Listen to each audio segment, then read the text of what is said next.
श्री सद्गुरु महाराज की जय। पुस्तक महर्षि संत सेवी ज्ञान गंगा से। लक्ष्मी पूजा। भारतांतर्गत यह पूजा प्राचीन काल से प्रचलित है। यह पूजा कार्तिक कृष्ण अमावस्या की रात्रि में हुआ करती है। लोग बड़े ही उत्साह से धूमधाम के साथ इस त्योहार को मनाते हैं। सभी अपने घर दरवाजों को साफ सुथरा करते हैं, मकानों को लीप पोत कर बरसात की गंदगियों को दूर भगाते हैं और बाहर भीतर घर दरवाजों को अनेक रंग बिरंगी रोशनियों से सुसज्जित कर उस अमानिशित की तमिस्त्रा को सुदूर भगाते हैं। सभी नवीन वस्त्राभूषणों से आभूषित हो चतुर्दिक उज्ज्वल आलोक का अवलोकन करते हैं। सभी प्रसन्न मुद्रा में आनंद विभोर हो एक दूसरे से मिलते हैं और उस दिन सब के सब उस महोत्सवानंद की लहर में अपने को खोया हुआ पाते हैं। अब यह प्रश्नोदय होता है कि इस तिथि में लोग ऐसे आनंद विह्वल क्यों होते हैं? क्या यह पूजा या त्योहार केवल उसी तिथि भर की आनंदोपलब्धि के लिए ही मनाया जाता है, अथवा इसके अंतःस्थल में कोई गुप्त रहस्य अथवा गुप्त भावना भी निहित है? प्रत्युत्तर में नहीं कहने से गुंजाइश नहीं हो सकती, बल्कि कहना पड़ेगा कि अवश्य ही इसके अंदर कोई गुप्त भावना भी सन्निहित है, और वह यह कि श्री लक्ष्मी देवी का शुभागमन मेरे यहाँ हो और मैं सुखी हूँ। तो क्या इस महोत्सव में श्री लक्ष्मी जी का पदार्पण सभी गृह में होता है? कभी नहीं। यदि सभी गृह में लक्ष्मी जी का पाद पहुंच जाता तो आज भारतवासी दाने दाने के लिए क्यों तरसता, तथा अन्नाभाव में जो इसे दूसरे देश का मोहताज होना पड़ता है वह क्यों होता? ऐसी परिस्थिति में यह प्रश्न सहज ही उदय होता है कि तब लक्ष्मी जी जाती कहाँ है? तो इसका उत्तर सरल है कि कोई भी सर्वसाधारण जन वहाँ जाता है जहाँ उसका प्रेमी या प्रेम पात्र होता है। अब विचारणीय है कि लक्ष्मी जी का प्रेम पात्र कौन है। यह सभी जानते हैं कि अपने प्रिय पदार्थ को कोई भी छोड़ना नहीं चाहता। या तो उसके पास स्वयं जाता है अथवा उसको ही अपने समीप बुला लेता है। प्रेम खेलन वा यही विशेष, मैं तो ही देखूं तू मोही देख। प्रेम खेलन वा यही स्वभाव, तू चली आव कि मोही बुलाव। प्रेमियों की गति ही विचित्र है। वह एक दूसरे से क्षण भर के लिए भी पृथक होना पसंद नहीं करता, चाहे उसका प्रेमी मनुष्य हो या जानवर। कहना नहीं पड़ेगा, यह तो प्रायः सभी देखा करते हैं कि कुत्ते के प्रेमी शौकीन जन रेलगाड़ी के फर्स्ट क्लास में बैठकर कुत्ते को भी समीप में ही बैठाते हैं। इसी भांति जानना चाहिए कि लक्ष्मी जी का जो प्रिय होगा वह उसी के पास में जाकर बैठेंगी अथवा उसी को अपने निकट बैठावेंगी। लक्ष्मी जी के चित्र में उनके निकट उल्लू पक्षी रहता है, अतः स्पष्ट होता है कि उल्लू ही लक्ष्मी जी का प्रिय है और उसी के निकट वह जाती है।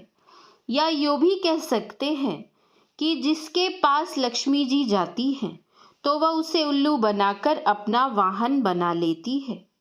लक्ष्मी जी का आना तो अभी दूर ही है कि उनके आह्वान की अभिप्सा में ही प्रदीप कादी में जलाकर लाखों करोड़ों जीवों की हत्या कर महाहत्यारा बन पाप के भागी होते हैं, और उनके लक्ष्मी जी के आने पर तो कहना ही क्या। वह धनमद में धर्माधर्म का भी ज्ञान भूल जाता है। गोस्वामी तुलसीदास जी महाराज ने ठीक कहा है कि श्रीमद बक्र न किन्न के ही। उल्लू पक्षी को सूर्य का प्रकाश अच्छा नहीं लगता, उसे अंधेरी रात सुहाती है। उसी प्रकार जिनके पास लक्ष्मी जी रहती हैं उन्हें अध्यात्म ज्ञान रूप सूर्य प्रकाश अच्छा नहीं लगता। उसे तो आधी भौतिक रूप अंधेरी रात ही अच्छी लगती है और वे चेतन की उपासना छोड़कर जड़ उपासी बनते हैं। धन ऐश्वर्य आदि स्थूल पदार्थों को पाकर उनकी बुद्धि भी स्थूल हो जाती है। संतों ने तो लक्ष्मी धन ऐश्वर्य को माया कहा है और कहा है कि यह माया तो छाया की तरह अनित्य है। छाया, माया या लक्ष्मी एक स्थान में स्थिर नहीं रहती। दूसरी बात यह है कि यदि उसे पकड़ने चलिए तो वह पकड़ में नहीं आती। आप अपने शरीर की छाया को ही पकड़ने जाइए तो आप उसे पकड़ नहीं सकते। आप जितना उसका पीछा करेंगे वह उतना ही आगे भागती जाएगी, किंतु उसे पकड़ना छोड़कर आप उलटकर अपना रास्ता पकड़ लीजिए तो वह आपके पीछे पीछे आएगी। उसी प्रकार आप माया या लक्ष्मी को जानिए। यदि आप उसे प्राप्त करने के लिए चलिए तो वह भागती ही जाएगी और यदि आप उसे पकड़ना छोड़ उसी ओर से उलटकर मायापति या लक्ष्मीपति परमात्मा की ओर का रास्ता पकड़िए तो वह आपके पीछे पीछे चलेगी, गोया आपकी दासी बन जाएगी।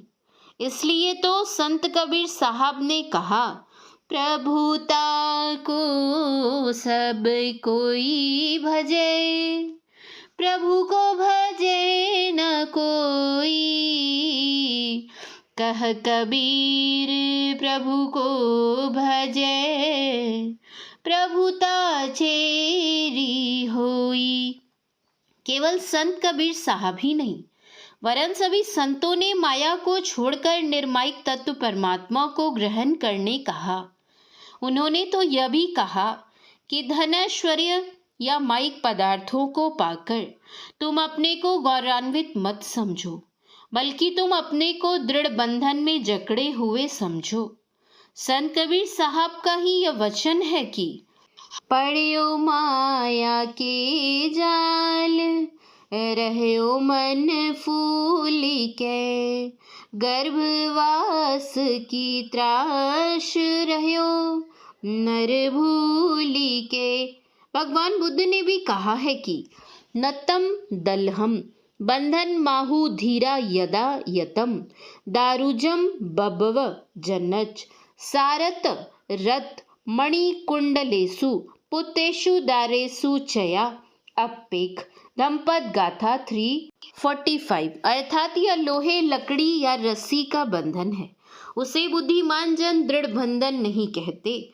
वस्तुतः दृढ़ बंधन वह है जो यह मणि कुंडल स्त्री पुत्र में इच्छा का होना है। राधा स्वामी साहब ने कहा है, पहला बंधन पड़ा देह का, दूजा बंधन तिरिया जान, तीजा बंधन पुत्र विचारो, चौथा नाती मान। नाती के फिर नाती हो गए, तब बंधन का कौन ठिकान। धन संपत्ति और हाट हवेली, यह बंधन क्या करूं बखान। चौलड़ पंचलड़ सतलड़ रसरी, बांध लियो तो ही बहुविधितान। अतः इस लक्ष्मी देवी के मनाने, उसे प्राप्त करने अथवा उसे अपने गृह में आवाहन करने के फेर में ना पड़कर उससे पृथक रहना ही साधक के पक्ष में हितकर एवं कल्याणकर है। किसी ने यह ठीक ही कहा है, कनक कनक ते 100 गुणी, मादकता अधिकाए, एक खाए बोरात नर, एक पाए बोराए। मदमस्त उन्मत्त एवं विषयासक्त जन से परमात्म भजन होना कब संभव है।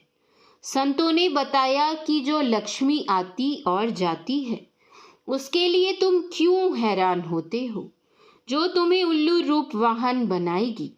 इतना ही नहीं, धन मद में मस्त होकर यदि तुम अध्यात्म पथ से च्युत हुए तो 84 लक्ष योनियों में जाकर सूकर और कुकर के शरीरों को पाकर अत्यधिक कष्ट के भागी होगे।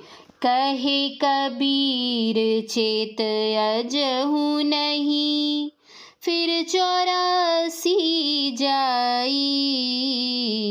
पाए जन्म सूकर कुकर को, भोगेगा दुख भाई। कबीर साहब, इसलिए उस लक्ष्मी की ओर से मुंह फेर कर तुम अपने अंदर की लक्ष्मी की प्राप्ति में अपनी सारी शक्तियों को लगा दो, जो तुम्हारे अंदर अंग संग सदा सर्वावस्था में अवस्थित है।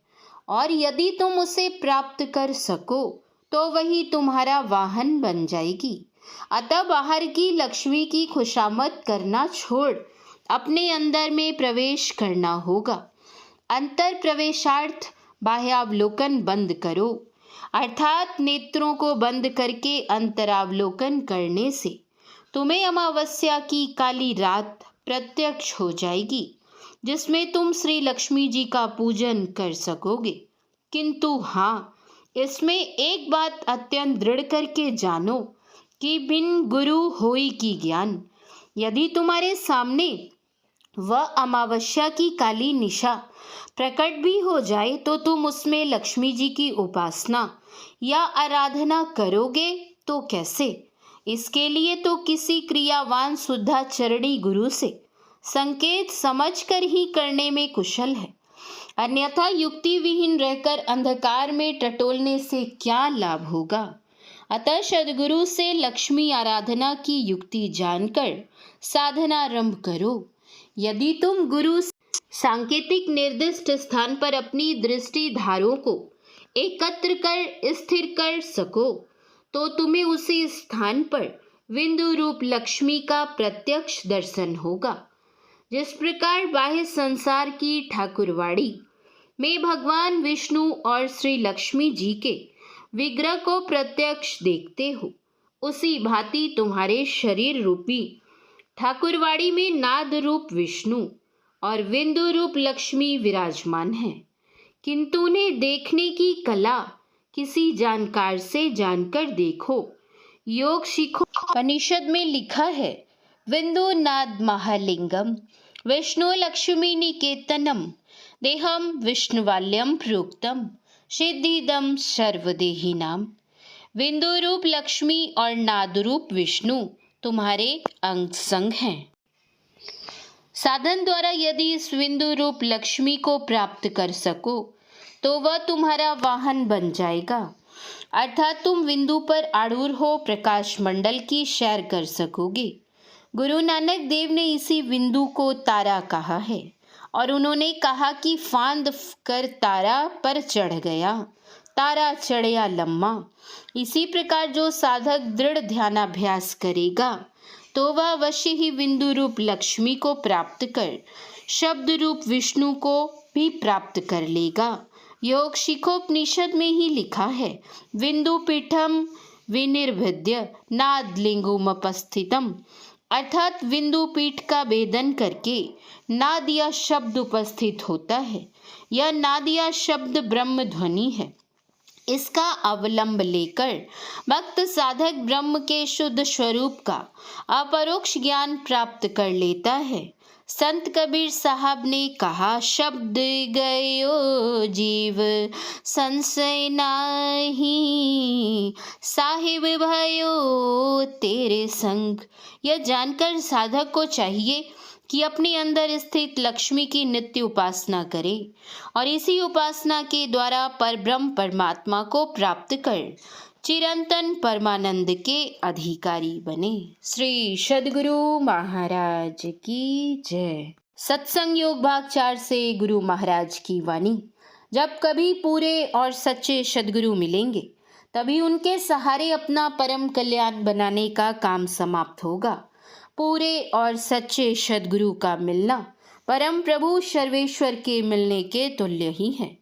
जीवन काल में जिनकी सूरत सारे आवरणों को पार कर शब्दातीत पद में समाधि समय लीन होती है और पिंड में बरतने के समय उन्मुनी रहनी में रहकर सार शब्द में लगी रहती है, ऐसे जीवन मुक्त परम संत पुरुष पूरे और सच्चे सद्गुरु कहे जाते हैं।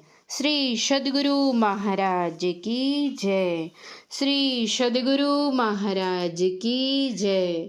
श्री सद्गुरु महाराज की जय।